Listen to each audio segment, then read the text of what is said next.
Mic check, mic check. This is West Wednesday. Thank you for joining in. This is West Wednesday number 376. We are kicking off tonight. I'm going to turn it over to Tawanda. Tawanda? Mic check. Mic check. Again, this is West Mic check. 376. Mic check. So, thank you everybody, and like my brother Ben said, this is week 376, day 2632, and tonight we have some very special guests on, and normally I have like victims come on and things of that nature, but tonight we're just going to unpack and talk about the corruption. We're going to talk about the corruption that the media plays into our loved ones' brutal murders and why they never get solved. We're going to talk about the corruption in the Baltimore City Police Department and just literally in every city that you go. And it's not just a Baltimore thing, unfortunately. And, we're just going to talk. And I have three kings on here. I consider kings that basically been riding with my family for a long time. And as you know, we had our brother Ken on numerous times to give us input and like things, and the situations about what's going on and things like that from his point of view, which he always makes a great point of view. But just a little bit, I'm just a little bit really like I'm totally blown because I was just reading this book called I Got a Monster. If you haven't got a chance to get this book, you need to get it. And I still don't think this book covers all the corruption in the Baltimore City Police Department. And an interesting part, when my brother Tyrone was murdered 7 years ago in 2013, a lot of people don't want to talk about 2013. You hear a little bit, but it skips over. And it's sad, like we know that my brother was brutally murdered, and we know that it's a big cover-up. My family been screaming from day one. Day one, literally.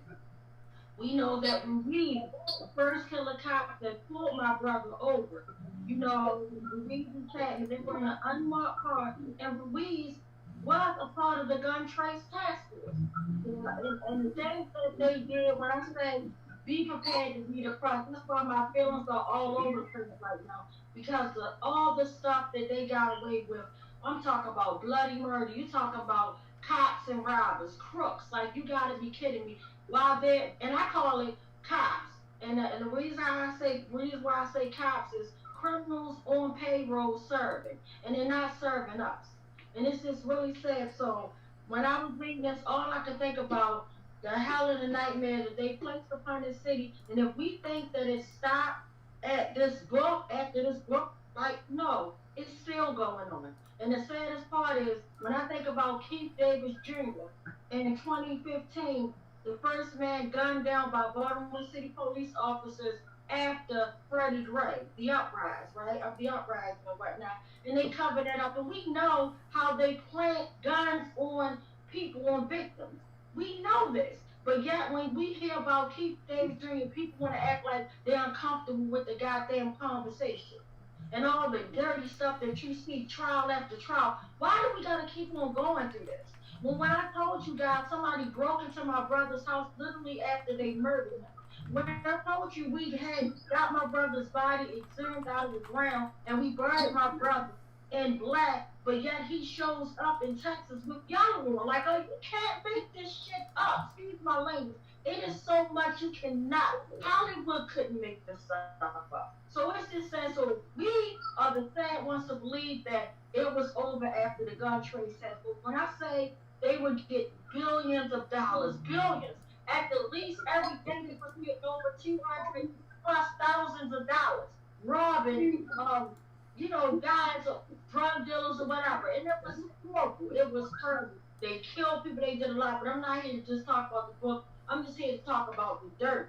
And it's just sad. And the reason why I want to talk about the dirt is so thick. That's why they don't want to clean house, because it's like opening up the Pandora box. And I'm ready to open this Pandora box. Because the first one I'm starting at is Killer Ruiz.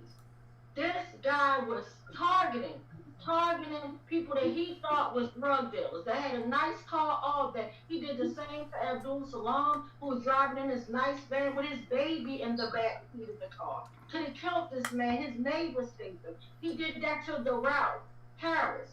He did that. You saw the video.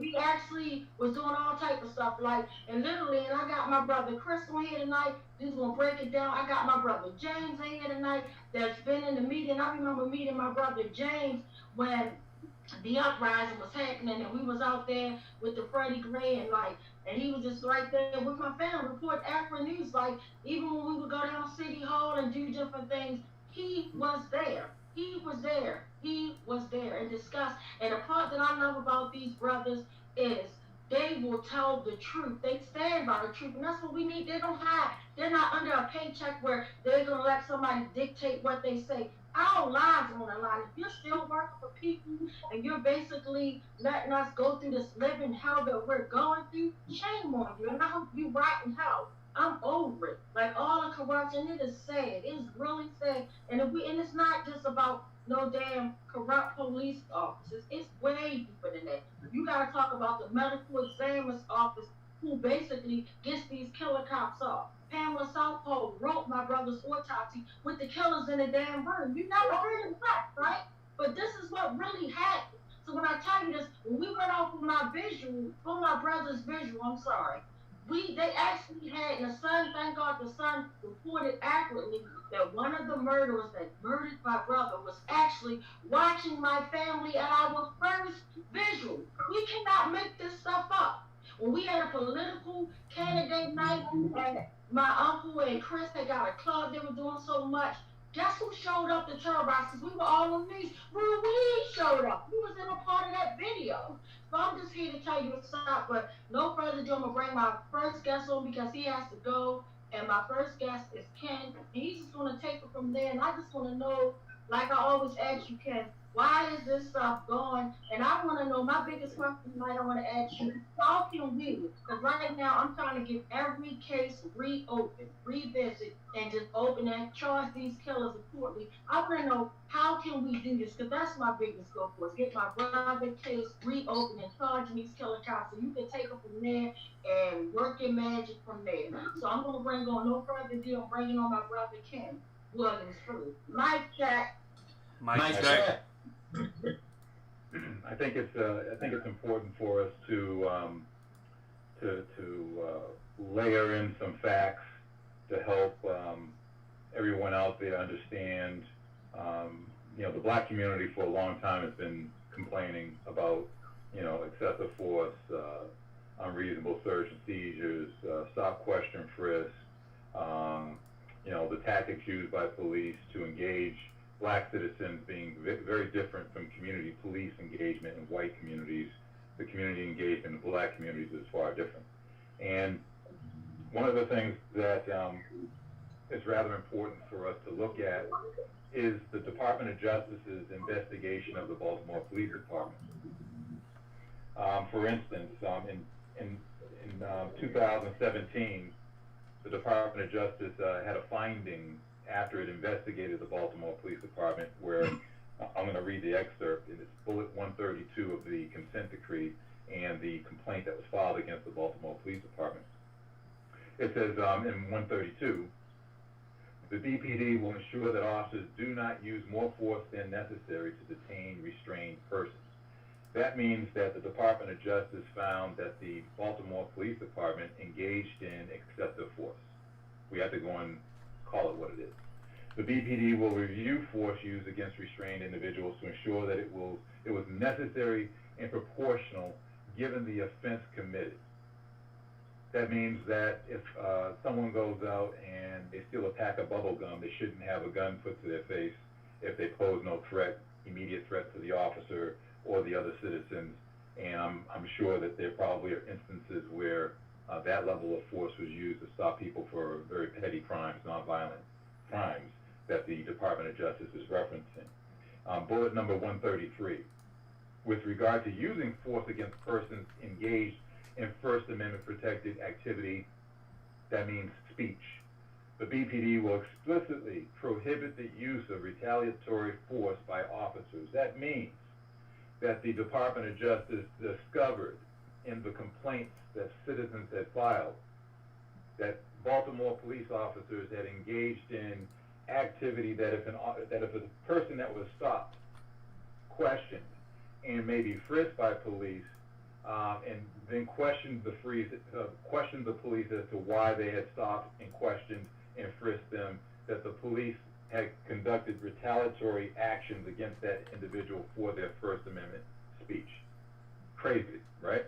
So when we go through all of these bullet points that are highlighted in a very lengthy report, one of them, 134, says BPD shall explicitly prohibit the use of force for punishment, including that officers shall not use force to punish individuals for fleeing, resisting arrest, or assaulting an officer. And it says in this report, this consent decree report, that the BPD had to admit fault, not admit fault, but had to recognize what the Department of Justice findings were, and under a consent decree, agree to change and hold itself accountable to the people for these type of actions that the Department of Justice had investigated. And it's important for us to make sure that, you know, for the naysayers out there, I'm a former law enforcement officer, decorated homicide detective. I have no problem with police officers who are going out and conducting themselves professionally, performing community police functions. I have a problem with systemic racism. I have a problem with black and white officers going out and roughing up black citizens engaged in, you know, non-criminal activity and going out and abusing their authority.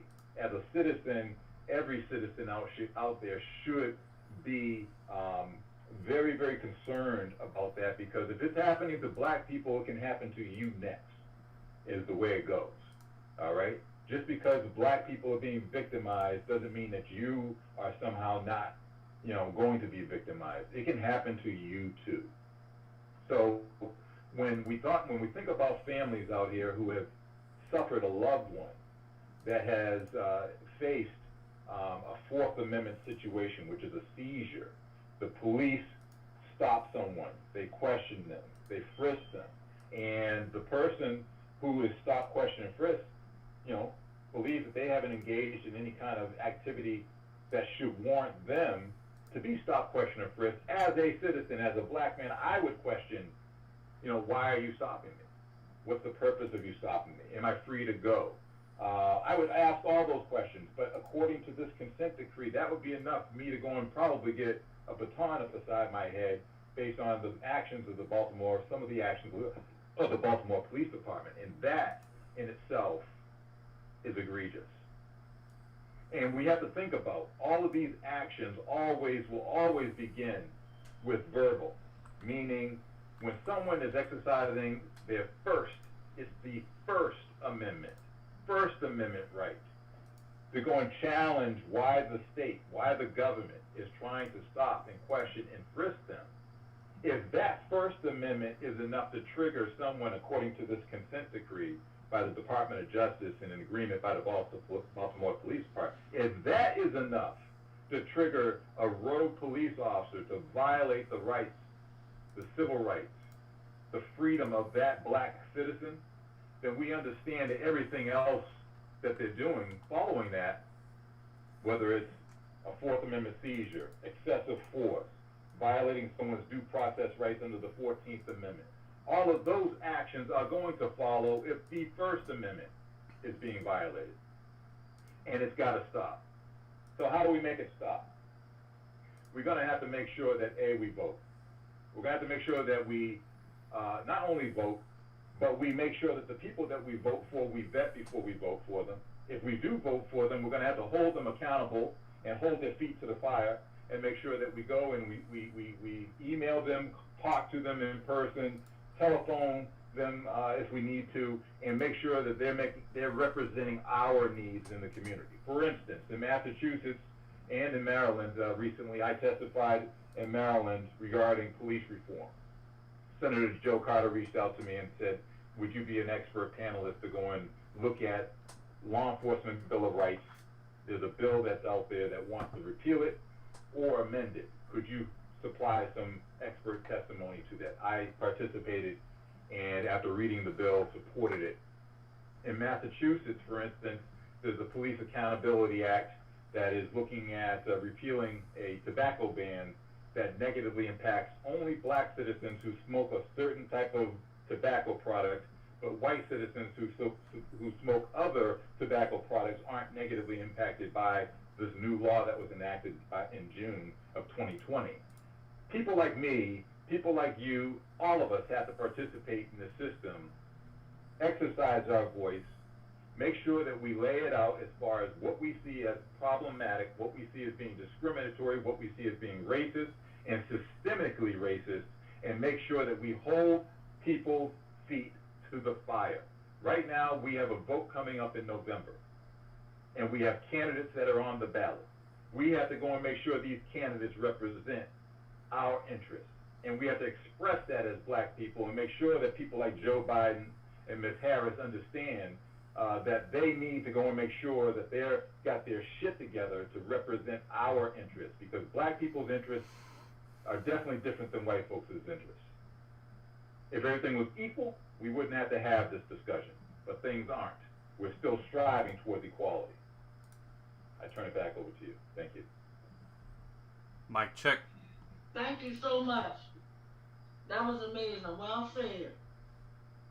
And like you said, election time is right here, so this is our time to hold our feet to the fire. It's definitely our time. I mean, we can sit back and we can say, we can debate all night, you know, the worst between two evils, all this foolishness, but at the end of the day, look at really what's going on. It's time to hold folks accountable. Make them do their job. So do anybody got a quick question? I know my brother had to go out. Do you have to go now? Do you have time for maybe one or two quick questions, my brother? I do. Just if we could, yes. Do anybody have any questions for our brother? Mic check. Mic check. Mic check.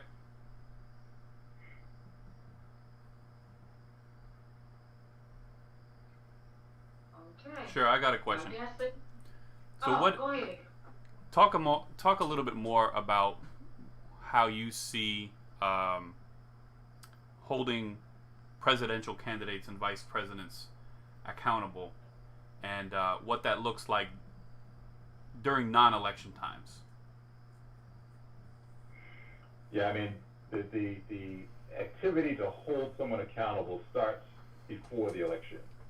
When those town halls are happening and when people are talking about what are you going to give me for my vote, there has to be an agenda. And in life, there's an awareness campaign, a legal campaign, and a legislative campaign. Dr. Martin Luther King leveraged all three. The awareness campaign brought people from all walks of life to understand the injustices that were happening in America that were exacted against black people. And the legal campaign addressed locally as well as federally the laws that were in place that created inequality for black people, whether you're talking about housing, jobs, education, all walks of life, all activities that created inequality for black folks versus white folks. Legislatively, the 1964 Civil Rights Act was passed. The 1965 Voters' Rights Act was passed. These were legislative acts that leveraged the playing field for black folks. Many of us today who look like me, black man, black woman, Hispanic, women in general, are all part of the leverage that was happening back in the civil rights era based on those passages of those laws that created some leverage to be able to hold people accountable for their systemic racism, their bias that prevented people from being able to function equally in certain activities. How do you hold people accountable? You can sue them right now for those things. Whistleblowers before 1964 who had a bias or a discriminatory employer didn't have a right to sue. You can sue somebody today. These presidential candidates, they have to be able to go and talk as well as act. They can't be just talking trash and then all of a sudden they get into office and then they say, see you in another 4 years. That isn't going to work. It can't work because there's a black agenda. The black agenda is very, very robust. Part of that black agenda is they're going to make sure that we close gaps in employment, that we create more space to go and have better education for our children, that we leverage the fact that we understand there's a school-to-prison pipeline, and that the system since the 1970s with this draconian war on drugs has attacked. Many black men targeted our people in many black communities, targeted black men, taken them off the streets, put them into a plantation system called an incarceration or a jail, if you want to say, or a penal system for a low-level criminal nonviolent offense, millions of black men. And it has eviscerated the black household and the black neighborhood and the black community because you're taking someone who is a wage earner out of that household and you're making a dual income household possibly now into a one income household. If white people went through something similar these last 50 years, you too would be eviscerated, equal to what black people are experiencing. You haven't. White people use drugs at the same rate as black people, but somehow it's 1 in 5 black men that got targeted in this system, and it's like 1 in 17 or 1 in 20 white folks who are targeted. And there are way more white folks than black people in America. So that in itself compounds the problem. And until we have these type of discussions and we start educating each other about the disparity and the fact that some of these laws that are enacted, and when we talk about law and order and it being selective, that in itself is discriminatory. We cannot have these lopsided outcomes and these presidential candidates, someone like Nixon back in 1970 that passed that war on drugs, or we have someone like, the 1994 crime bill that got passed, which has good and bad intentions in it and outcomes in it. I don't have time to go through that right now. But unfortunately, we have to hold people accountable. If someone makes a mistake in the past and they're not willing to go and accept punishment or responsibility for their mistake in the past, that's something that we have to look at as well. But holding our elected officials accountable and voting is very important if we have someone that represents our interests.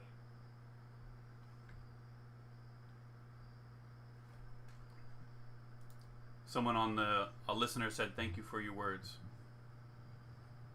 Thank you. I'll raise a counterpoint. I would argue, and I'd be interested to hear your response, Mr. Williams. I would argue that that struggle has played a larger role in voting in progress. As Frederick Douglass is famous for saying, "Without struggle, there is no progress."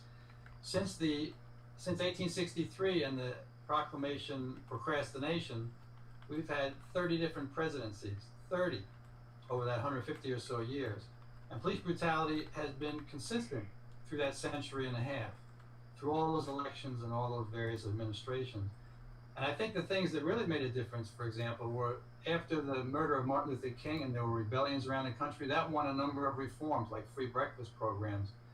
And this summer of struggle against police brutality, I think, is the only reason the Maryland legislature is considering repealing the police officers' Bill of Rights, law enforcement officers' Bill of Rights. So I think that we should not overlook the struggle aspect underlying significant change. In fact, I think that's much more important than the electoral process in terms of change. So I'm curious about your views on that.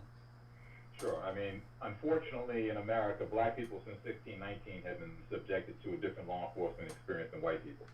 Doesn't matter where you are in that timeline. Black people have been treated far differently.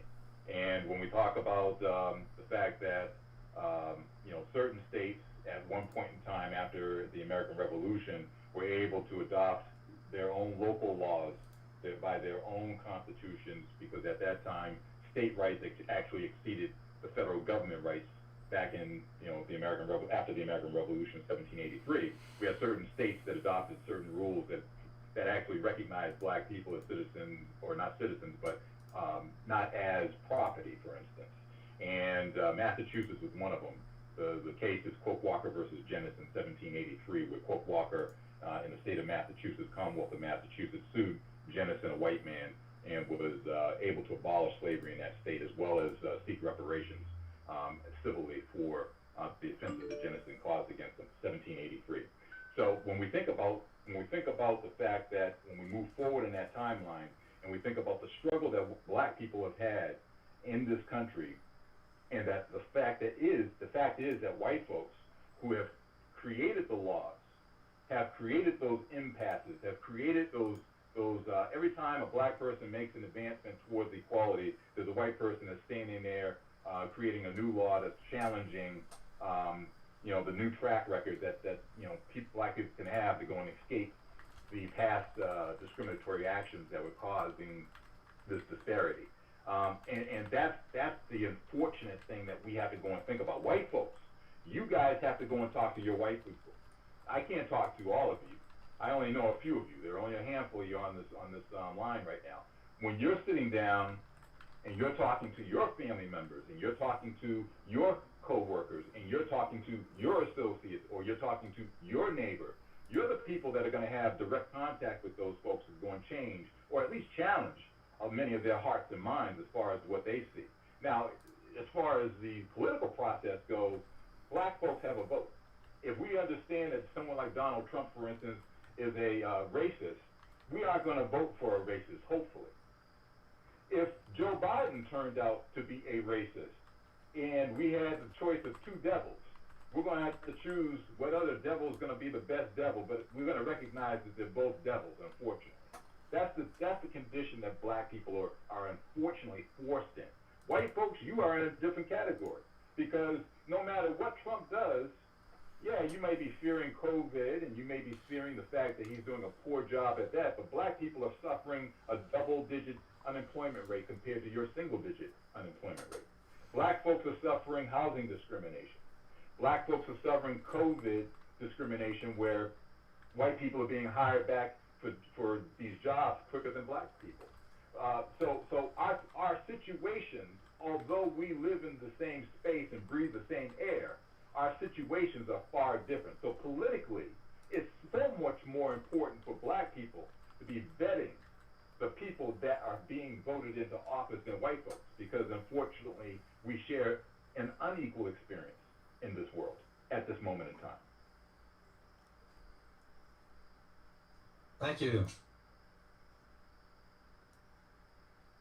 Mike, check. Mike, check. Yeah, he left it broke, man. He broke it down and left it broke. Yeah. He does that every time. Yeah, that was powerful. Thank you, brother. But he's right. We need more white people speaking up and taking that helm, because it's not black people's responsibility to clean up racism. White people created racism, and it's our responsibility to take a stand and clean it up. Well, I especially like what you said about holding the candidates accountable, because it's very easy to say, well, we're not going to vote for that guy because we know he's not for us, so we're voting for this guy. But what are you demanding of them? Are you just voting for them because they're not that guy? That's not enough. I mean, and these candidates, a lot of them know that and will take your vote for granted because they know they got your vote. But what are you demanding in return? And that conversation is not being had enough. You just had it. We're having it here, but we're not seeing that as part of the larger conversation and the larger national narrative as a people. Hey, what are we insisting on? Hey, don't forget about us. There's still a lot of stuff that's owed largely collectively. The Indians got their reservations and their casinos. We're still waiting on 40 acres and a mule. It sounds laughable, but that was a literal promise. We haven't even seen 4 acres. So if you say, well, we're just going to adjust that, well, bring it on. But we haven't seen any of these promises. Here we are in 2020, and we're still begging and looking for things that were promised. They're agreements. Just like the Indians have treaties that they sued over when they were not fulfilled. We just throw our vote out. Hey, this guy is a Democrat, so I'm voting for him because he's not a Republican. Well, that ain't good enough. It isn't. And it's because back in the day, if we go back in that history book that one of the panelists brought up, the Democratic Party and the Republican Party, as far as I'm concerned, come from the same cloth. They both held onto an institution that prevented black people from excelling and being their best. So they're both responsible, and that whole division as far as political party stuff, if black people play into politics, then we're losing. we got to go and deal with the fact that who is going to be for the black agenda, period. I haven't seen it yet.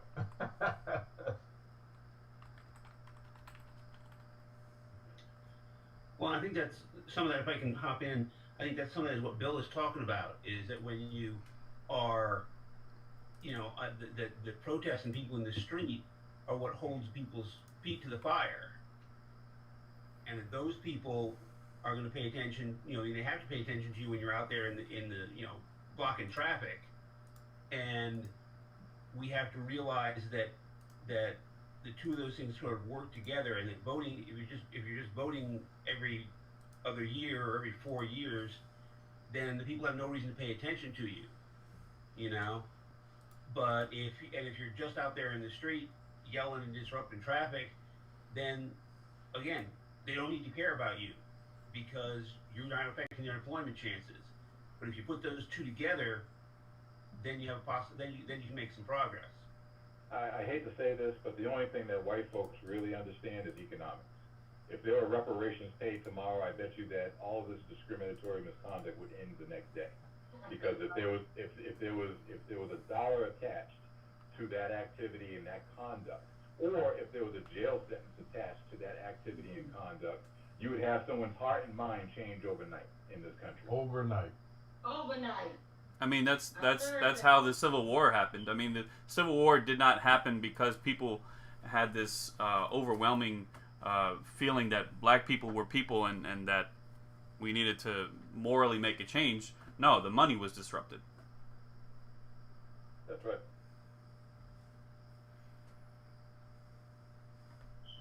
Someone's commented online. They're saying, hell, Haiti is still paying the French, and that's ridiculous. And she also said she's a black former law enforcement officer. She says, I hate having to vote just to survive this mess, but here we are. It's not a vote for thriving. It's a vote to survive, and they are working on keeping even that down. Yeah, there's no disagreement there. I mean, if this country, for instance, wanted to go and start trying to pay its tens to black folks, cancel all black student loans, make it so that that would be a segment of the population of youth who are thriving, trying to get ahead. Give them what they should have, which is that hand up. Whereas if I look at it in my generation, I'm 54 years old, and back in the day when a college education might have cost you $20,000 a year, that college education might cost you $150,000, $200,000 today. And the difference is, again, the black unemployment rate has almost always been double digits to that of the white unemployment rate. And if we think about reparations, white people were paid reparations. They were paid reparations in the form of the Homestead Act, where a white couple could get 240 acres of land for $5. They had 5 years to put a shed on that property. If you were single, under the Homestead Act, you could get up to 160 acres for the $5. If we think about the fact that when the Civil War broke out in Maryland and the D.C. area, there were white people that were paid per head of each black person they held under their control without a crime being committed. They were paid money to release those people. Black people have never received a dime for the stolen 400 years of generational wealth in this country. Generational stolen wealth. And that's the thing that we have to have a discussion about. And that's part of the discussion that's happening today when we talk about trillions of dollars of wealth, generational stolen wealth from one group of people that is sitting in the Treasury and is also sitting in the households of white Americans generationally. That is where we have the largest gap between white people and black people, and we can't get around that conversation of reparations. There's no way to get around that conversation. You mentioned the Civil War, but more recently, if you look at the GI Bill, that was very explicitly structured so that black people were not able to take advantage of the GI Bill in terms of borrowing for houses, and that broke an entire, that was one of the biggest increases in wealth in this country, was everyone who came back from World War II was given a huge boost towards buying a home, which is the way that most families accrue wealth. But that was denied to black families because of redlining and because of the rules regarding the way that what the VA would pay rent, would pay with the mortgages they would insure. So I mean, this is more recent. When in my lifetime, I grew up down in North Carolina, and I drove through sundown towns where black people were simply legally not allowed to live, and they would have unincorporated towns nearby, which could then just be taken over at any point by the white, as it were, town. So all of that, when people talk about reparations, we always hear slavery and this sort of thing. You don't have to go back that far. You can go, in my lifetime there have been blatant thefts of wealth from black people, systematic, governmentally sanctioned and operated theft. We don't need to go back to the Civil War or to slavery or to any of that stuff. We can just go back to like my grandpa. It's there. I think it's important that we go back to the very beginning, because first of all, black people who have generational wealth that's stolen from them understand that there's no recovery for the act of murder that was committed against all of those generational people. But there is the possibility of seeking redress for the stolen heir wealth that has caused this disparity between black and white as far as wealth gap. We can go to Ferguson, for instance, not too long ago, where Mike Brown was shot and killed. Ferguson had 90% of the black people in that town, 20 or so thousand people, that had warrants. That the police had actively gone out, in the Department of Justice, in a report that was made public, basically said that the community, the local community, the police department, the criminal justice system, were treating black people as if they were human ATMs. They'd go out, reach out, arrest somebody, bring them before the court, and they would have fines and all types of penalties added on to them because they had an outstanding warrant, and they were generating jobs off of the backs of black people. What does that sound like? It sounds like 1619 to me. So when we're talking about this whole entire system based on getting white folks wealthy off of the backs of black people, we cannot stop and not look at the wash, rinse, and repeat cycle of this thing. It goes all the way back to 1619. And if we're going to talk about trying to go and make sure we repair something going forward, we got to go back to the very beginning. And we're going to have to go and understand that the trillions of dollars that this country advertises that it has, it's a wealthy country. It's only wealthy because it did not pay the millions of black people that it brought over here a fair wage. It did not pay them. The white people who were generationally here benefited from that system, and the system was done by design. It was intentional, and therefore, if we understand intent, it's a criminal thing, intent. It's a civil thing, negligence in intent. Then pay the damn dollar. Pay it back to the victims. You hear so many excuses when that's brought up, but we have seen Holocaust victims get the reparations. We have seen reparations has a lot of precedents. It happens, but our conversation is the only one that you get all the hemming and hawing. You know what I mean? But it's a thing. I mean, it's a well documented thing. It does occur, except for us. That's right. And look how long it took for the term Black Lives Matter to come into being. And there's still people who are unclear about just what it really means. And what you just laid out there makes it very clear is that structurally, the message has been clear that the black lives did not matter, or else there would have been assessed value. We hate to put it that way, but that's how the system works. There would have been assessed value and payouts based on the level of destruction of the black lives that happened for all these hundreds of years. But we didn't see that. We don't have that conversation. The system structurally tells us that black lives really don't matter. And we're talking about at the highest level. We know down at the street level what happens with the cop. We just saw it again in Texas. So we know at that level, but that is just a symptomatic expression of the larger system. When that cop did that thing to that brother who was breaking up the fight, I believe is what they said in Texas, he is just acting out what the system has long ago said is okay. You know, that wasn't something he did unilaterally. That was something that, you know, he's just an extension. He's just a pawn in a large system that's always said, hey, you can do this, and you can get away with it because they so often always have. That's why we're having this West Wednesday. That's why, you know, my little sister has to be there like this for all these years, and we still can't get justice for Tyrone. Because those guys were told, and that's the thing too, once you get into the system, it doesn't matter if you can be a black cop, you're still working in that system. And at that point, you're all blue. You know what I mean? Once you're on duty, that's the race, they're all blue. And black doesn't matter for the most part. I mean, we're starting to see some small incremental changes, but from the systemic point, it still hasn't changed. The approach is still the same. I want to say this though, and it's very important for black people to recognize this as well as white people. I just laid out to you that Homestead Act where you could get 240 acres for a couple for $5. That meant that those people were paying 2 cents per acre.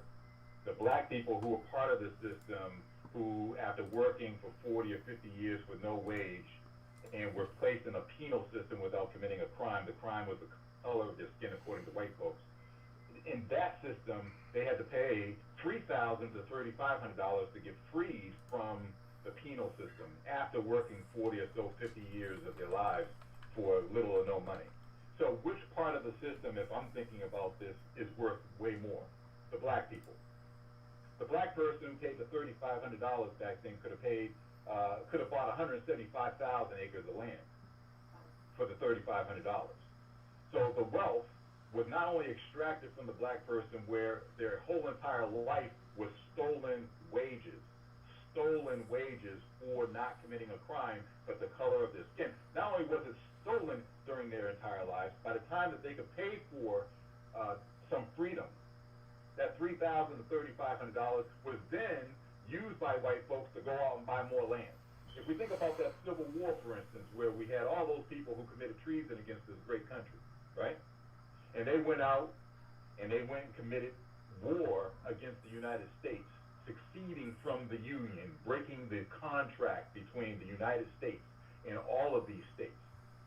Those folks, the 400,000 acres of land that the United States conquered in that war and seized from those treasonous people, the United States went back and turned it all back over to them, even though it said, under a rule, an order that went to the highest levels of the government, that land would be turned over to black people.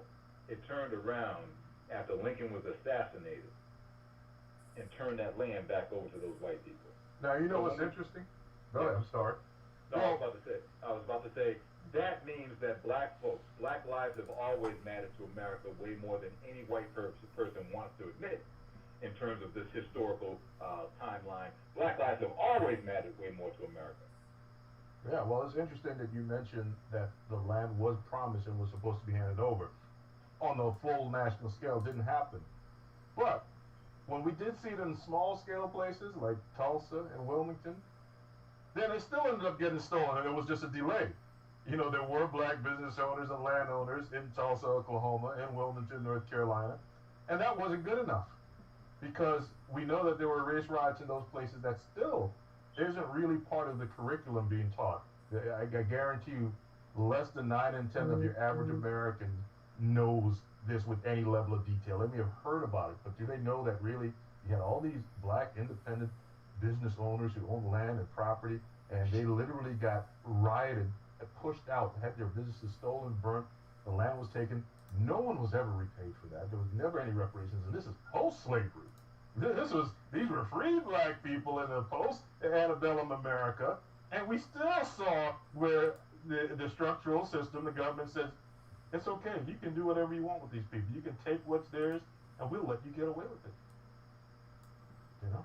So it's just yeah, we have the same thing going on. It takes different incarnations, but it still happens.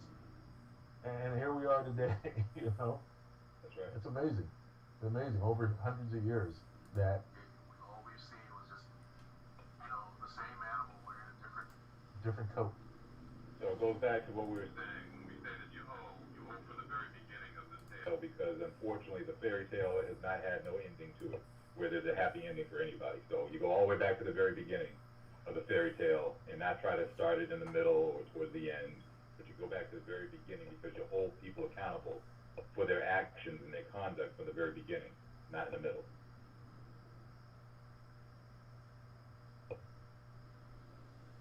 Well said. Well said. Can I add? I agree with everything that's been said, of course. And my thing now is what next? When we look at the legislative, when we talk about reparations, it's going to be a legislative act. When we look at legislative parity in general, we're talking about who is put in office, and what was touched on is whether we're in the street yelling at those buildings, city halls and houses of delegation, or Capitol Hill, or we have to choose from who's put in front of us. So for me, what's next is, when do we start to get serious about raising up our own representation, the way it used to be done, the way people had to come through certain civic organizations, so that once they were put in front of the people didn't have to get to know who they were. The people knew who they were. They knew the compass of who was put in front of them, and they knew that these people were going to execute the mandate of the people. We're still yelling at the buildings and still walking in the streets where we're allowed to or disallowed to walk, and we haven't gotten to that point of engaging this process that is voting in a democracy. We don't have to talk about the democracy versus the republic part. Overall, we are still under a system of governance where we can participate and put in front of us who will execute the mission if we choose to do that. And we still, as a whole, aren't doing that yet. And that's the next level or the progression of this advocacy for me. I think. Oh, I'm sorry. Go ahead. No, I'm 100% with what Chris just said there, and we have seen him walk that walk, not just talk it, by what he has done in the community where he lives, from the campaigns that he's ran and the stuff he's doing when he's not campaigning. And I think the multi-pronged approach is very important, hitting multiple levels at the same time. At the very lowest grassroots level, there has to be ongoing outreach and education so that more of our people, our voters, understand the bigger process. It's not just, hey, let's put this guy in office. I mean, let's do that too, but there's so much more. And if you don't have people knowledgeable and educated on why that's important, what's the reason behind this, we'll just have people just showing up every 4 years because it's a presidential election. That's a big deal. That gets the most votes. And you see what the numbers are in the other years. It just plummets. You know what I mean? Half the people voting for president couldn't tell you who their delegates and senators are. Half. They don't know because they're not paying attention to those local issues. And all politics is actually local. They don't know. They may know they're a council person, but they probably don't know they're two senators. They're district senator. They may not even know they're United States senator. To be honest, you'd be surprised. This is a fairly politically astute group here, so a lot of times it's easy to to forget that not everyone is into this at the level that we are. So education on that side is very important to bring everyone up. At the same time, for lack of a better term, lobbying for our interests, because every other group has the equivalence of a lobbying interest. Even the Koreans in Maryland, it's under the guise of the Korean Grocers Association, so it looks like it's just about business, but that's representing their larger interests as a people in general. Let's keep it real. We know that. That's how it works. They just happen to own a lot of grocery stores. So everyone else has the type of access with their agenda, but we're just happy to be included. We're just happy just to be there, and now what? And that's what we have to take to the next level. And I think that's what happened. We got this illusion of inclusion, where because we think we've been invited in the big house, we're good. They let us in there. You know. One of the online viewers made the point that we don't have the civic organizations that we used to have. mhm. If you think right now, what groups are educated and providing service to the community? Most times something comes up and pops up. Somewhere in there is an agenda for someone to get in office, as opposed to educating the community and serving the community. When we have those type of organizations again, then we start to produce the type of people who we know who they are because they came through our organizations, and then when they step up to represent the interests of the community, we can trust the compass of who's put in front of us. Right now, it just disturbs me how our social space has been stripped away from black communities. There are no places where we can meet. That's how you form groupthink. And I've noticed now groupthink has become this term relative to the Borg and Star Trek, where it's a negative thing. But at the same time, here in Baltimore, people talk about how families used to wash down the marble steps. That was groupthink. Everybody knows when the lights come on, your parents tell you that's time to get your ass home. That's groupthink. That's where we move as a collective. But when you strip social space away from the community, you devalue the impact of groupthink. And so in predominantly black communities, you don't find space for a 4-H club, for this club or that club. But we have the church, taking nothing away from the church, but the church is not focused on the black community in the way that it used to be. No. Where you find spaces that we can meet, there's no parking in a city that has poor public transportation. And where there's enough parking, the space itself is so small, you can't get enough people in there. We have to look at our issues holistically. It is absolutely political, it is absolutely economics, it is absolutely all of those individual things, but every little thing has been intentionally attacked within the black community. Look at our commercial corridors that are overtaken with liquor stores and takeouts where you can't get a chance to know anybody. The whole term cop and bop in the black community means don't get to know anyone, keep it moving. Whereas in other locations, people, hey Phil, how are you? Hey Betty, good to see you. We don't interact in a way that we used to, but we also have to remember the premise to that black folks couldn't gather without white folks present. That was done under legislation. And so we just have to really get back to building civic organizations, not for the purpose of someone running, but for the purpose of educating and serving the community. And out of that, we'll get people who are actually there to represent us because they know that, the needs of that community that they come from. And if I could add to it, I agree with everything you're saying. I just wanted to add to it.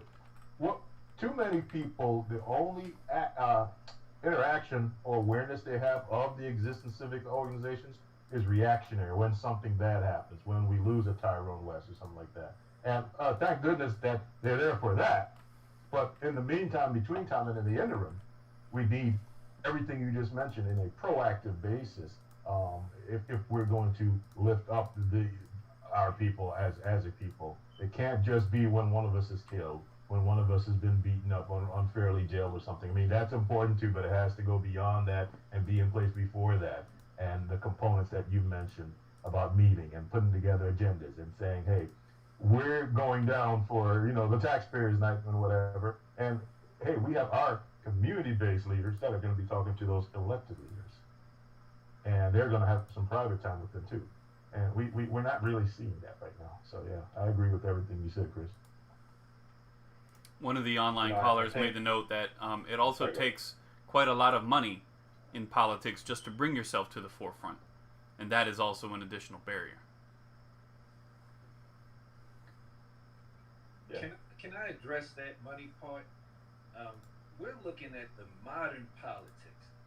In the district that I live in, where there are 29,000 registered voters, only about 12,000 voted. Money gets the word out in a modern era. But much like the Taliban is still holding their own using very old methods, organizing overcomes everything. We've gotten lazy. We have to take responsibility and ownership for some of what's happened as we've gotten lazy and complacent in how we organize. We don't do enough strategizing, but again, a lot of that comes from the fact that we don't have the spaces anymore. So we need to step our game up. We know what's been done to us. Now the question is, now that we're in the ring, do we keep allowing someone to punch us in the mouth and just take it, or do we start to punch back? At some point, we got to get in the fight to win the fight, and not just to be in the fight. Yeah.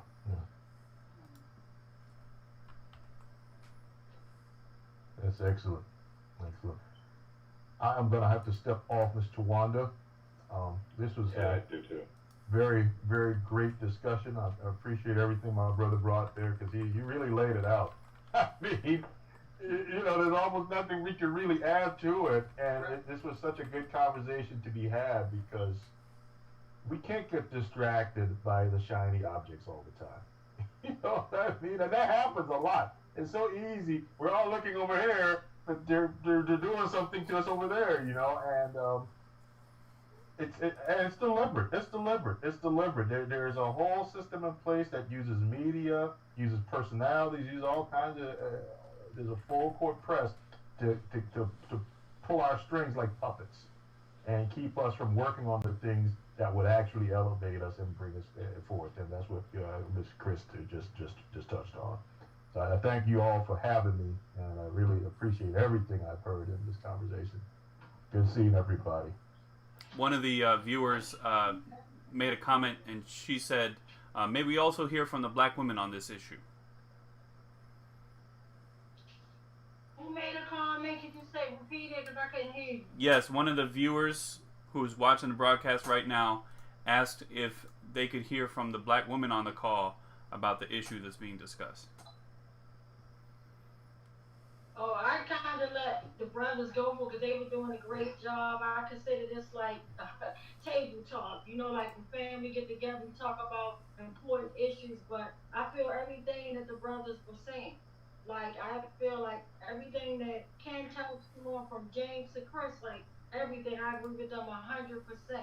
And I just feel like we gotta do more. Like my brother Chris said, we have really became complacent and all this. Like we sitting back, we just watching stuff and letting a lot of our neighborhoods get destroyed. And we're not doing nothing. We're just talking about it. We're not putting our words to action. We're not holding people's feet to the fire.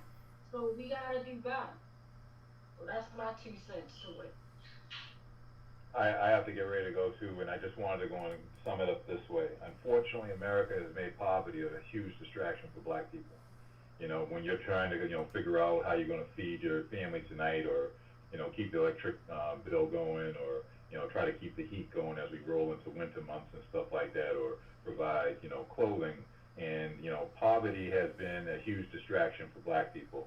And we tried our best to go and make our way through that and try to go and still fight these other causes. But, if any other group of people in America had to face every single day what black people face, you too would be in our position. You are not in your position because you pulled yourself up by your bootstraps and somehow miraculously got to where you are today and feel comfortable about your position because you did something that was extraordinary. The only extraordinary thing you did was steal money from all those millions of black folks for 400 years. That's all I got to say. Thank you. Thank you, Ken. Thank you so much. Mic check. I appreciate those things. Mic check. Mic check. Mic check. So yeah, guys, this was some real good conversation. And is my brother Chris still on the line? Yes, he is. Yes, I am. So Chris, real quick, while I have you still here, I just basically want you to tell people, like, tell our listening audience, like, what do you do in our community, and can you touch a little bit about when you met me and you and my uncle became best of friends? My uncle George, they used to actually have between him and Neil representing my family when I wasn't able to be as strong as I am now, and I still had my moments. And I think I'm stuck. When I read that book, it took the life out of me. That's why, like, I'm really not saying anything, and like normally I'd have been done jumped in, but it's real draining to know of all this corruption that's doing. It's hurt. Like I'm in a like a still place right now because so much of hurt is going on and people know what's going on, but yet it continues to go on. You get what I'm saying? So I just want real quick if you could talk about the hard work and dedication that you do. Like I just love you for the stuff that you do. You know, like when you met my family, you was there from day one, and not only that, I say when we had an issue, it was a missing child in our community. You put that thing, you put boots on the ground. You get what I'm saying? Like, could you talk a little bit about that? Just like real quick, because I know time getting late and we all probably get ready to wrap up, and I got to get other reports from the West Coalition as well. But could you just real quick talk about that, and then if you can piece together when we had that political night, um, and I'll never forget it was at that night spot, and we did a news press conference to talk about it. We had various. Can you talk about that a little bit and what happened that night as well? Thank Yeah. you. First, thank you for inviting me. It's good to see all you guys. Some of you again, James, Ben, and you actually caught me off guard, T, when you mentioned the little boy. Because I don't know if you noticed, but I wasn't on the call here for about the first hour, and literally I got a text at the top of my screen that I got a phone call and I couldn't take it because I was on with you guys, and it said my neighbor's house is on fire. Oh wow. So I ran out and checked on them, and just God bless. They were in the house, but they got out because there was some work going on. So they're downstairs in my house right now, the kids and everything. And so just, my whole thing is community, regardless of who the people are, race, religion, creed, whatever. But especially my people, when I see something like what happened to your brother Tyrone. Um, Back then, myself and your Uncle George had the radio show on the AM side, and we discussed all of this. And what I've seen in you, Tawan, is, and I don't think people are going to appreciate this right now while we're all still living, but the people that we read stories about, the people that books have been written about, that movies have been made about, you have been right here in front of our faces. I can't express to you enough what that means to me. As somebody who's been in those prison cells, as somebody who's been, in the military, looking for letters, or to have somebody like you be a backbone. I don't think people just will really understand until, like I said, until after we're gone and the stories are written about what happened before. So you have exemplified this over several years now, every Wednesday. Several years, every Wednesday. While we've all had to, but me in particular, measuring that versus how people can just pop up and say that they've done this and done that, and with no real substance. I've watched you in pursuit of justice for your brother, not because you wanted a title, not because you wanted to be known, not because it was hot right now and you wanted to get on, but because of the love for your brother and the representation of the black community. You have been what people will pay money to go see in a movie or to read in a book, and that just bothers me so much. I know I should have been here more for you, but I get so disturbed. You notice I'm always in the background or off to the side because I'm still the angry guy, and I don't want to distract from what you have going on and are trying to give to people. So I just stay to the side and have always wanted to support you more. There's a lot to this, and so because of all of this and the experience that I've had in life and everything else with the crooked cops, even in the Marine Corps, dealing with these same kind of issues, but in the United States military, one aspect that we always seem to miss. We talk about, even as we talk about use of force, an area of our country that has been dealing with the issue of use of force since its inception. This is not a new discussion. Use of force in the military is covered under the rules of engagement, escalation and de-escalation. There's a matrix to it. And so when it's now raised as some new, wow, thing, it just bugs me again because that's how Tyrone West was killed. An escalation on the part of the police, and then by use of the media to put up his whatever criminal record he had as justification for what they did to him in that moment, which had nothing to do with anything. And so what I do with my organization, we train people who've been incarcerated or convicted primarily, but even if they've had no engagement with the criminal justice system, we teach them a little bit of political science, a little bit of civics, and then we prepare them and we train them to get their commercial driver's license for free, so that they now, with this new bit of knowledge, have an economic opportunity in front of them. A lot of people say, oh, he does CDL training, which is what the program culminates in. But again, it's all about informing people. My thing is, I tell them this all the time in our class, and it's that I'm going to be in the book, that politicians shape policy that's enforced by the police. It's not about a rhyme. It's all based around the polis, the Greek city-state, which is where this democracy comes from. So when we understand the roots of this, like I said, if we're in the ring and we're consistently getting hit, we can either complain about getting hit or we can do something back. And at this point, the do something back is not just voting. It's not just voting, because we hear all of the voting, registration, which is absolutely important. I'm not devaluing that. But without the education, without knowing what people stand for, which is why they should come from the groups that they want to represent, without knowing what they stand for, how do you know what you're voting for? And so then we're left to just choose from 2 people, 3 people, 5 people that they put in front of us, and we have no way of knowing, are they really about what they ran on? And so our thing is, we have to educate, and then we have to serve people by giving them those economic opportunities and even providing food through COVID, things like that. We have to educate, we have to serve, and then from there, we look to represent. And a lot of this, like I said, I had my own experiences, and it's all part of the ball of wax.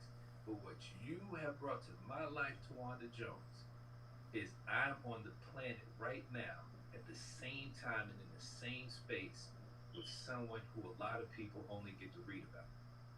And I will never let people forget that. Amen. Amen. You got me in tears, Chris. I'm trying to be strong, man. You done broke me all the way down. You done broke me all the way down. Like, You have I been think one I'm of gonna the get really consistently emotional. strongest people that I've ever met.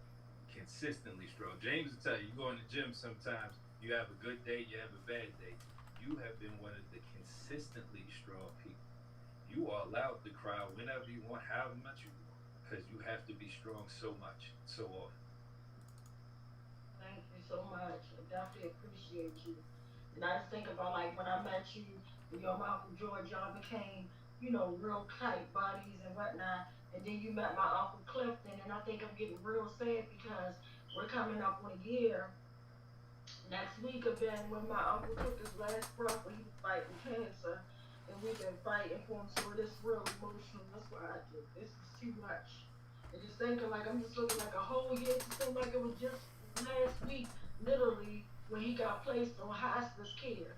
And I had to see him, fade away from me and my family. And he was one of the strong fighters that fought for my brother Tyrone. And he always said that he wanted to see before he passed away. He said he wanted to see accountability. He got robbed of that, and I think that's the part that's hurting me the most. He didn't get to see it, and I'm just wondering how many more of my family members are going to have to go. Are we ever going to see it? It's just real sad, and I think just having you here in my space tonight is just like my family unit is just like it's really emotional. And then even with our brother James, like literally holding his hand and just all of us being there, on the ground. It's just bringing. It seemed like it was just yesterday. 7 years just went past just like that, like, and still no accountability. And that's the part I think that's really irking my whole entire soul and being. It's horrible. Well, And it's still being that as I read about the brother Jonathan Price that we were talking about that was killed with his hands breaking up a fight. They're sending us clear messages that y'all not going to be able to take over your own communities and intervene in a positive way so that way they won't be called. They gun you down and nothing's going to happen. Gun this man down with his hands up in the air. Then I think about Jacob Blake, who too was breaking up a fight, and because he was breaking up a fight, he's left to be paralyzed. He's left to be paralyzed. It's like, where are we safe at in America? Nowhere. You can't even be in your home. Breonna Taylor, Corinne Gaines with her babies. You get what I'm saying? Like, where are we Botham safe? Jean. We're safe nowhere. Mm-hmm. Horrible. Botham Jean in what was it, Houston, Texas? Mm-hmm. Eating ice cream. Right. You also reminded me. You mentioned the video that I did when the same officer Ruiz came in a friend of mine's bar, and was. So let me run this down. I literally, we were in a friend of mine's bar in East Baltimore on Urban Avenue. Can you tell what year that was? I don't mean to cut you off because people need to know. I got a history of this man stalking me, this animal stalking me and my damn family. Could you please let them know what year this happened? I believe it was 16.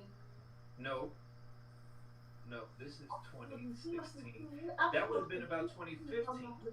Yeah, it was 14. 14 or 15, yeah. 14, maybe 15. But it was before Freddie Gray happened in 15. So we Oh wasn't no, it fighting was Freddie 14. Gray. It was I think 14. it was 14. Yeah. So literally, I literally was picked up from Amtrak by one buddy of mine, taken to the bar that my other buddy, that the three of us are real close, we're like brothers. I had just came back from Philly with Eric Holder. So my head is already in a kind of a legal criminal justice space. I literally had just got off of a train from Philadelphia, being with then Attorney General Eric Holder, and we're at the bar so I could tell them about the experience. On Urban Avenue, a car accident happened outside. Car flipped, another car in bushes. There was only maybe 4 or 5 of us in the bar. People go out to help, and people were upset. And some people were yelling and everything. But again, the people who came out of the bar went out to help. The police showed up. This is an accident. The police show up, and Ruiz was one of them. And there was some talk going back and forth. So one guy came into the bar and wants to hassle my buddy who owned the bar. Said, "I want to see your liquor license." And we're like, "What's going on?" We were trying to help because he had some words back and forth with someone outside the bar. He wanted to flex his muscle. So then, because he came in and we all followed him inside, all of these other officers, one of which was Ruiz in plain clothes, come inside the bar.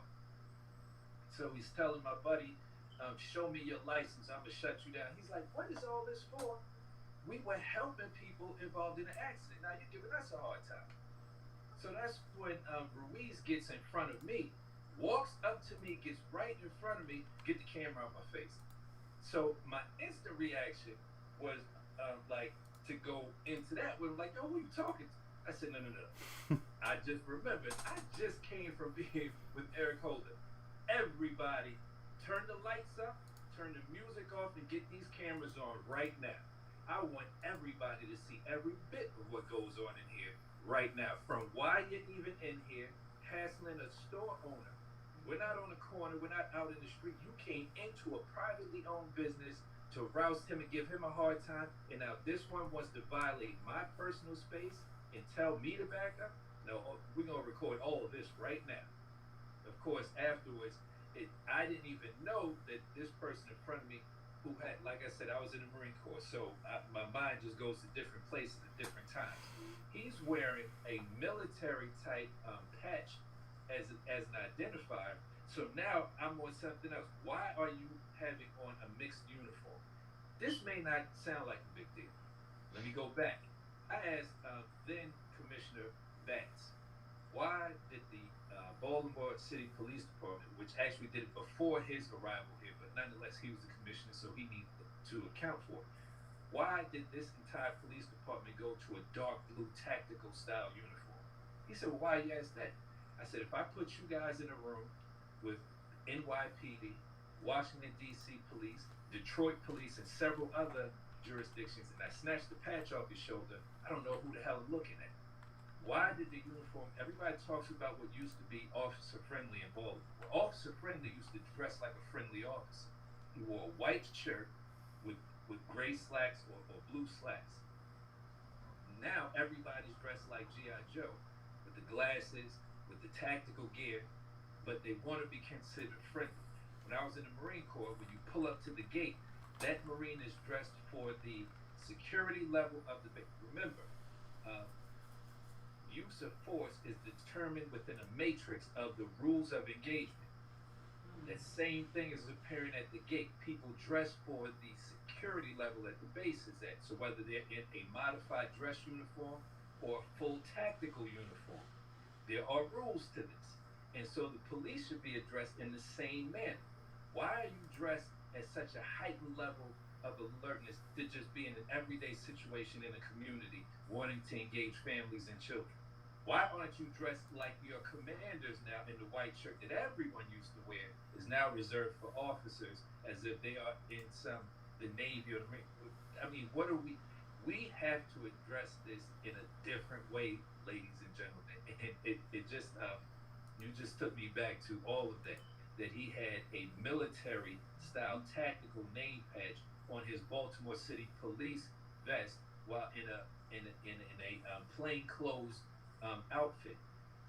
They are allowed to be far too militaristic in their approach in a whole range of ways, not just how many times they shoot you, trying to dominate their sector of the room, if you will. That's a lot, but till you just took me there with everything that goes on in my mind.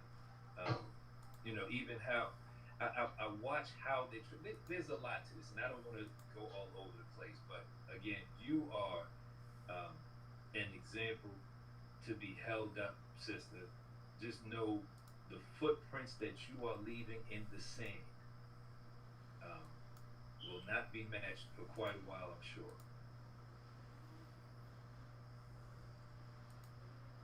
That was sweet, Chris. Thank you so much. I definitely appreciate you.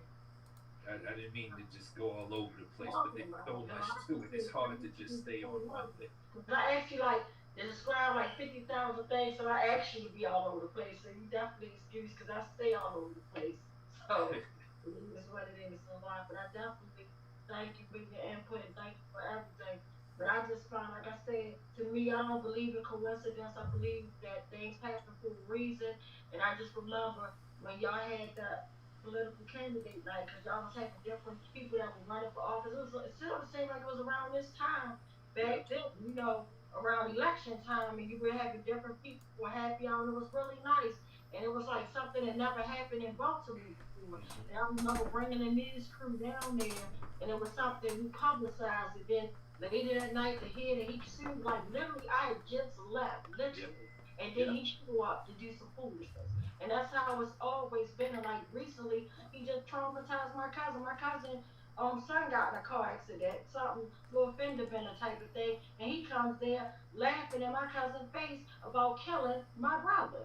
And this is sickening. And for us, my family had met with the commissioner, and that's why I don't even want to meet with no new commissioner because they full of crap. Like we sat down, we met with Davis or whatever, and he promised he was going to do something. Kevin Davis, he was a joke. He turned right around, disrespecting my family, and we see him giving Chapman an award. Like you, so you sat with my family. You knew about him.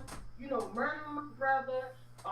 And not just my brother, but like harassing all the brutality on different folks. But you gave him an award, and the same thing just literally happened with Commissioner Harrison. I don't have nothing to ever say to that man. Like he was a joke. Like for one, not keeping down the homicides. The homicides are out of this world right now. And the only reason why I feel like Baltimore City not letting him go because they already done paid this man. They done wrote this big ass check up front. You get what I'm saying? So that'll be he gonna still get his money.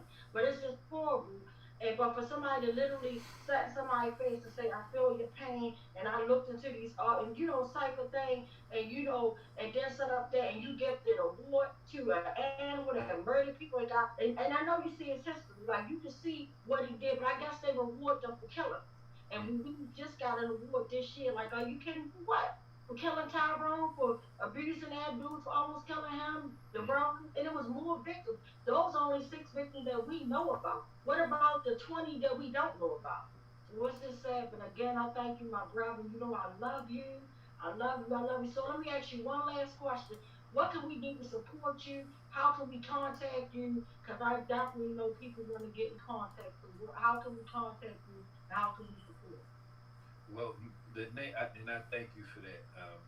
The name of my organization is the Lazarus Right, Lazarus, just like Lazarus from the Bible, and Right, Rite. You can call me direct at 443-865-3364. That's 443-865-3364. And that's the organizational business. I got to do that part. But how you can help me is let's create a group. Let's create a civic group for the purpose of again educating and providing service to the community.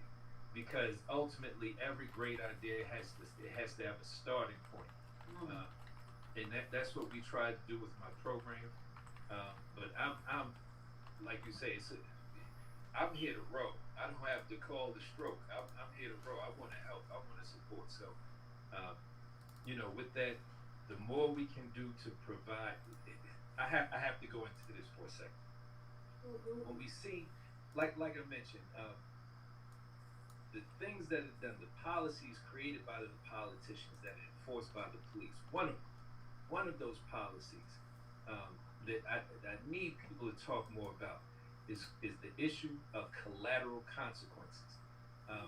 Let me back up. See, if you remember, even on the radio show, what I was talking about was collateral consequences and the issue of expungement. What that would have done when there's the allowance for expungement. Then what is the justification that's given to the media? There's no criminal record to display, and so they have to justify what they actually did in that moment. We have to stop this allowance for, and this all goes into the origins of democracy. In Greece, in Athens, Greece, in the 5th century BC, under this modern democracy, there was a thing called civil death. And so anyone convicted of a felony lost all rights and privileges, and status, the status being citizen, who had all of the rights of participation in that seat of power. Once you are convicted, you lose all of those rights and status. But with expungement, it's all restored. And so you can't just pull someone up, and because they have a record, now there's a lowered expectation of what their Fourth Amendment rights would be. In the case of Freddie Gray, because he looked at police officers, he could be chased. Well, that Fourth Amendment standard is lowered in an area that's deemed a hot spot. That's an actual term, and that's why at that time Councilman Nick Mosby asked for increased police presence, and when those police saw Freddie Gray, they were able to chase him for no more than making eye contact with them because of his criminal record. See, when people come back from conviction, they don't have to always be incarcerated. Once they return from conviction and they are now under the auspices of being a felon, now they don't have the rights and protections that most citizens enjoy. No matter how old that felony is, there is no automatic restoration of rights and status in the state of Maryland. And that's why expungement is such a big deal.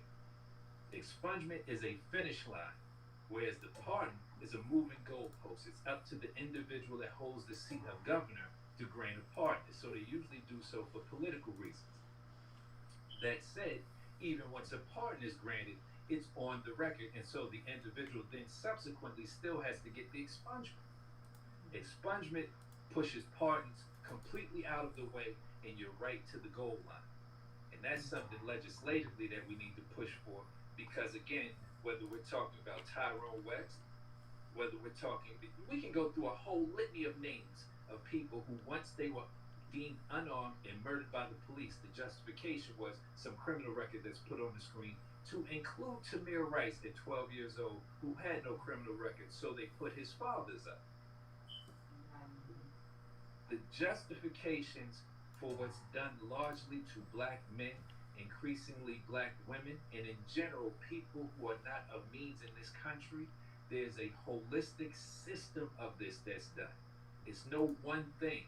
So when we even talk about restoring the right to vote, that really pisses me off, because that's a political party manipulating the people. And now I'm a Democrat who will say that Democrats manipulating the people to use the vote for the purposes of the party. If they were really serious about the restoration of people who we call returning citizens, who are not actually citizens because of the loss of status, if they were really serious about it, we would talk about the return of the right to vote, the right to serve on a jury, and the right to possess a firearm to protect yourself, your family, and your property as the right that it is under the Constitution. These are the cornerstone rights of citizenship. So again, when you strip away a person's citizenship under civil death, a citizen can take the life of a felon and not face any punishment. And that's exactly what we see happening now. Study up on ancient Greece and you'll be amazed.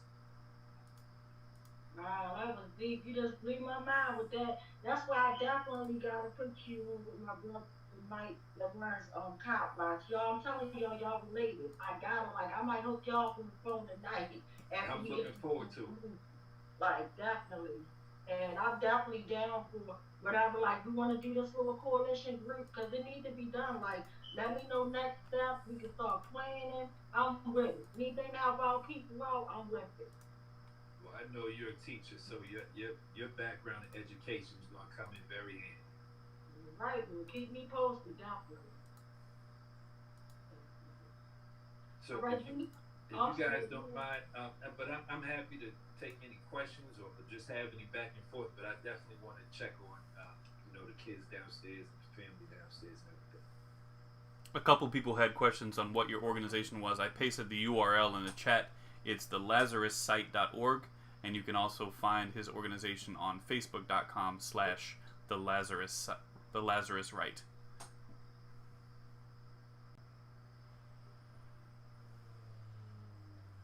So what we do again is I call it an academic reentry program, and the reason I call it an academic reentry program is because the focus is on the academic side. We help with the resume writing and that type of thing, but we also we cover a little bit of civics, a little bit of ethics, and a little bit of political science. So that we're taking people who have been impacted by policy, teaching them the mechanisms of policy with the hopes that they will re-engage the policy process. And then we give, we do the career training part and training them for their CDL test, commercial driver's license. So they have that economic opportunity with a change of perspective.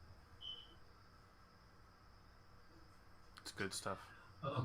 I enjoy hearing you speak this evening, Chris. And Tawanda, I just wanted to say that you spoke about your uncle and how he wanted so much to seek accountability for Tyrone before he passed away.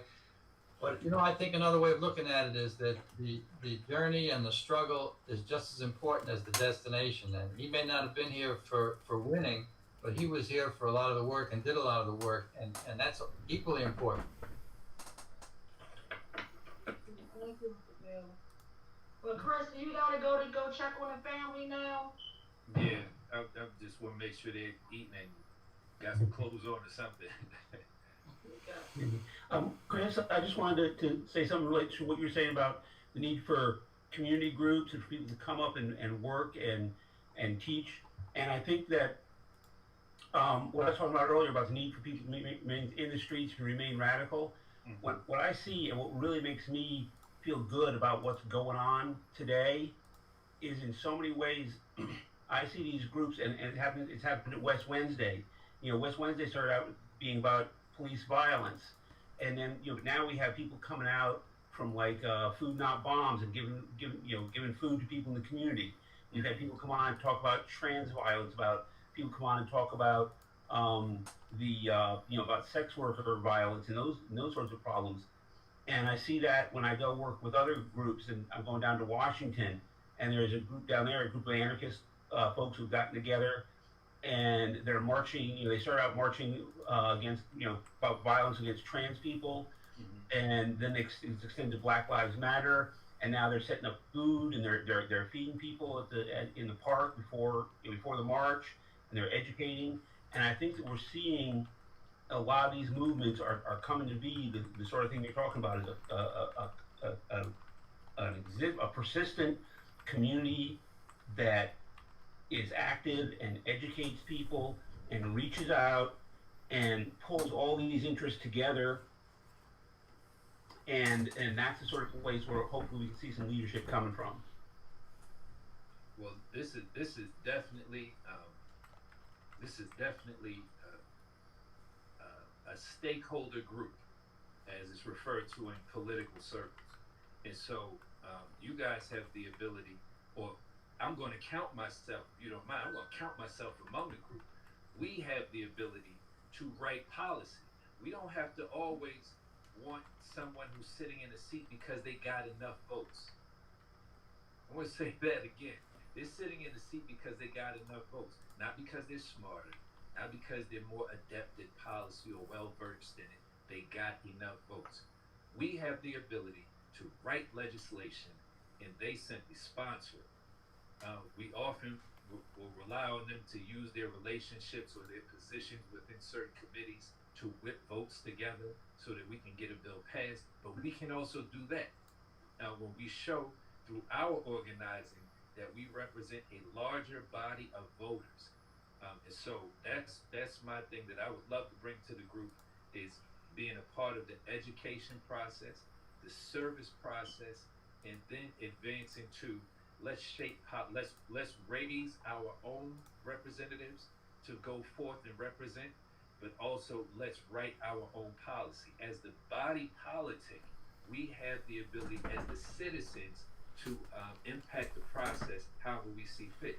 We have to realize that we have that power, and now that we're in the ring, we got to start fighting back.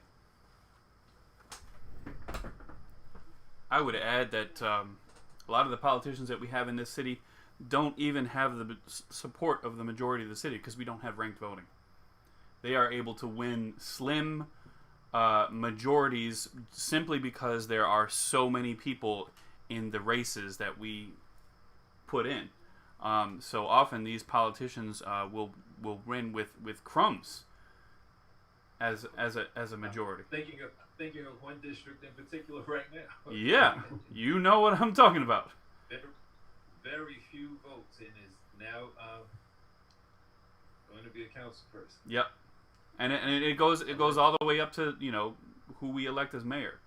Every step of the way. The past couple mayors that we have had did not have the majority of the support of the people of Baltimore City. They won a slim margin over their competitors, and that's it. They did not have the backing of the majority of people.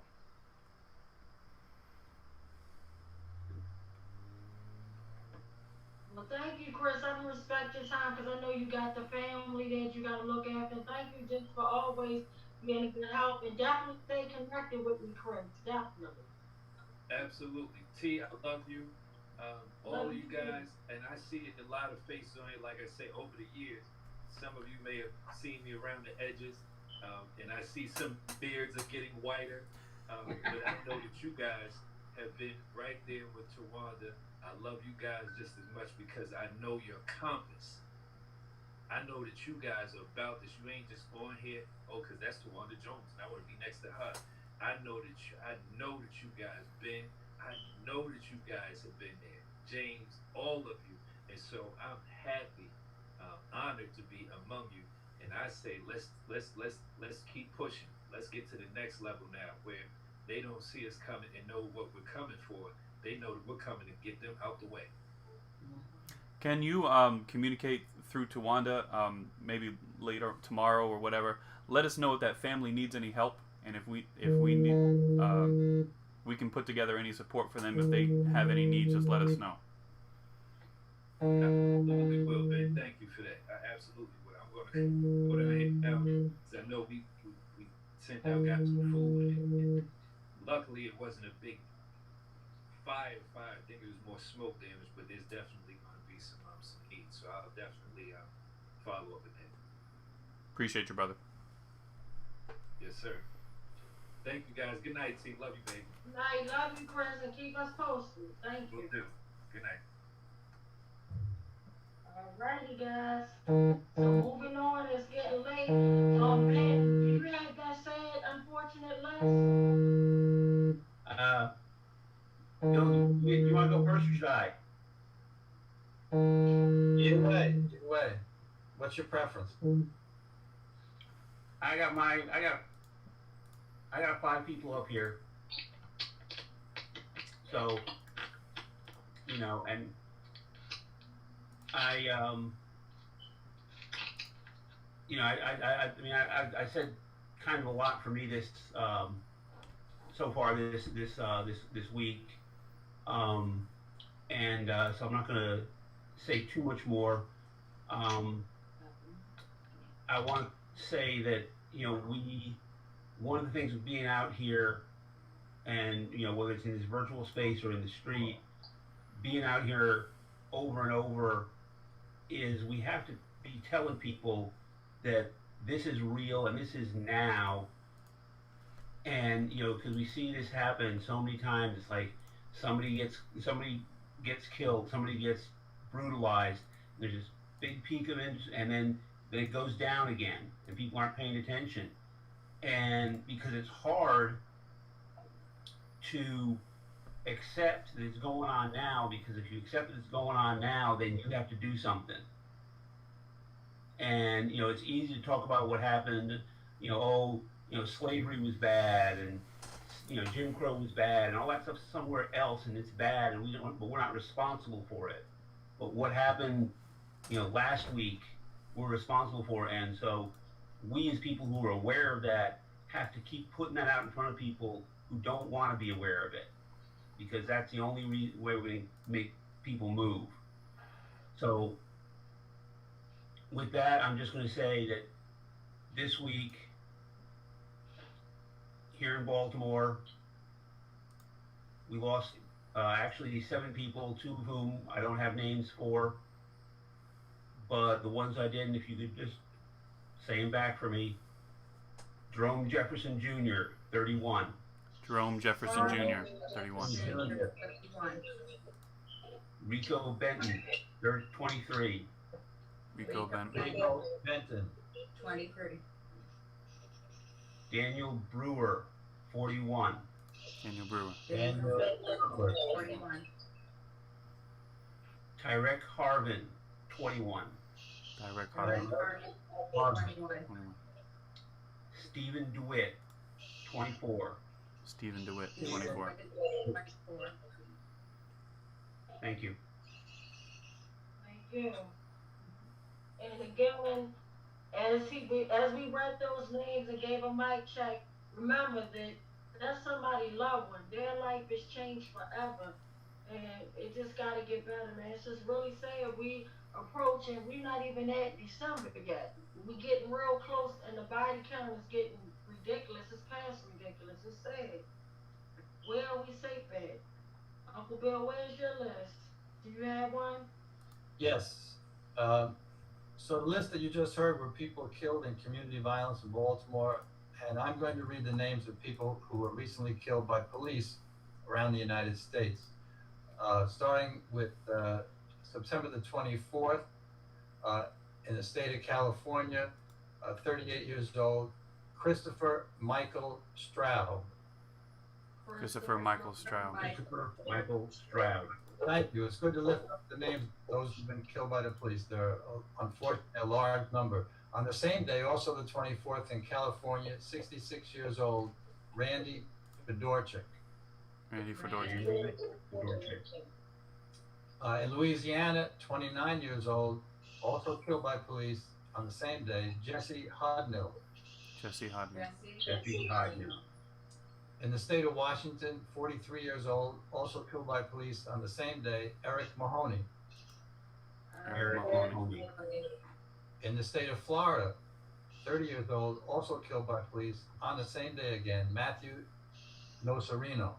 Matthew Nocerino. Matthew Nocerino. On the next day, September 25th, in Arizona, 21 years old, killed by police, Angel Benitez. Angel Angel Benitez. Benitez. In Michigan, 43 years old, on the 2 days later, on September 27th, James Lukashevitz.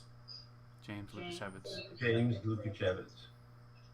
In Louisiana, 1 day later, on the 28th of September, 57 years old, Willie Shropshire. Willie Shropshire. Willie Shropshire. In Minnesota, 27 years old, 1 day later, on the 29th, killed by police, Kirby Hengel. Kirby Hengel. Kirby Hengel. In Georgia, on the 30th of September, 27 years old, killed by police, DeMarco Riley. DeMarco Riley. And October the 1st is the last day reported. That person has not been identified. He was a male killed in West Virginia.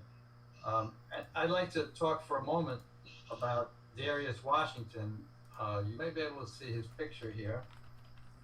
He was killed by police in Chicago in July. And he was shot at by the cops 14 times. It's in a section of the city called Chicago Heights. Cops claimed that he had a gun and fired at him. His fiancée, Veronica Goodson, said she never saw him with a gun, and if he had one, he certainly wouldn't fire at police. He was in jail earlier, and while he was there, he read voraciously, earned his GED, and received certificates for Class C completed. Since being out of jail, he got a job and a car, and his family and his fiancée want answers about exactly what happened. And as we know in many cases, they have refused to provide details or footage about what occurred. So last March, on September the 16th, there was a big rally planned in Chicago, and the plan was to march to the city council. This was September the 16th. It was members of his family, friends, and the Progressive Labor Party there. And they started across the street from the Chicago Heights police station. On the way to City Hall, they chanted, "We demand justice, we demand answers." And they also chanted, "The cops, the courts, the Ku Klux Klan, all are part of the boss's plan." And along the way, there was a lot of support. When they arrived at City Hall, they found out that the city council meeting had been canceled because they didn't want to face the supporters of Darius Washington. So they marched away from that area, took over a highway for a period of time, and then they arrived back at the police station, and many of the people in the group were really fearless and were banging on the windows at the police station. A member of Progressive Labor Party spoke and said, "The working class can never trust the system to correct itself, and that a less racist, less sexist, less murderous version of capitalism does not exist." The fight for Darius will go on, as for many other victims of police brutality. And here in Baltimore, I want to remind everybody, we're demanding the prosecution of Bernardez Ruiz, one of the cops that started the attack on Tyrone, and has been involved in many other cases of brutality, assault, racial profiling, and home invasions. So if you haven't yet sent a letter to Marilyn Mosby supporting our demand that this cop be prosecuted, please do. There's also a place for you to sign up. I don't know if we posted it tonight, to be on the email list for West Wednesday, so you can find out more about the activities. And I think that's a wrap for me for this evening. As always, it's a great honor to be a part of West Wednesday. Thank you, Uncle Bill. Does anybody else want to add before we wrap up and I give the final thoughts?